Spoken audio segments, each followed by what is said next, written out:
বাংলাদেশের সাথে সাংস্কৃতিক অংশীদারিত্ব আরও জোরদার করতে চায় যুক্তরাষ্ট্র।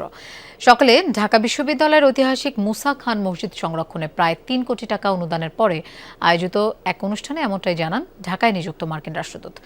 অনুষ্ঠানে সংস্কৃতি মন্ত্রী জানান, বাংলাদেশের সকল প্রত্নতাত্ত্বিক স্থাপনাকে গুরুত্ব দিয়ে আলাদা পরিকল্পনা করছে সরকার। সিলন টি রপ্তানিতে শীর্ষে। ঢাকা বিশ্ববিদ্যালয়ের শহীদুল্লাহ হলের পশ্চিম পাশে এবং কার্জন হলের পেছনে প্রাচীন একটি মসজিদ দাঁড়িয়ে আছে। মুসা খান মসজিদ নামে পরিচিত প্রায় ৬ শতক পুরনো এই নির্মাণ শুধু একটি মসজিদ নয়, ইতিহাসের সাক্ষীও বটে, যা এই শহরের পুরনো ও গৌরবের নিদর্শন। মুঘল স্থাপত্য প্রভাবশৈলীতে তৈরি মসজিদটি ৩টি বড় বড় গম্বুজ আর ৪টি মিনার দিয়ে সাজানো। ঐতিহাসিক এই মসজিদটি সংস্কারের জন্য যুক্তরাষ্ট্র সরকার প্রায় ৩ কোটি টাকা অনুদান ঘোষণা করেছে। মঙ্গলবার সকালে স্থাপনাটি পরিদর্শন করেন মার্কিন রাষ্ট্রদূত ব্রেন ক্রিস্টেনসেন।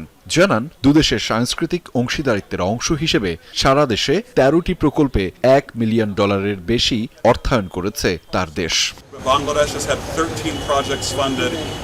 গত ২ দশক ধরে অ্যাম্বাসেডার্স ফান্ড ফর কালচারাল প্রিজার্ভেশনের মাধ্যমে বাংলাদেশে সমৃদ্ধ সাংস্কৃতিক ঐতিহ্য সংরক্ষণে সহায়তা করতে পেরে আমরা গর্বিত। বাংলাদেশে এই তহবিলের আওতায় এটি আমাদের ১৩তম প্রকল্প। এর আগে স্থাপত্য ও সংস্কৃতি খাতে বেশ কয়েকটি গুরুত্বপূর্ণ প্রকল্প বাস্তবায়ন করা হয়েছে। আমার দায়িত্বকালেই আরও কিছু প্রকল্প ঘোষণা করতে পারব বলে আশা করছি।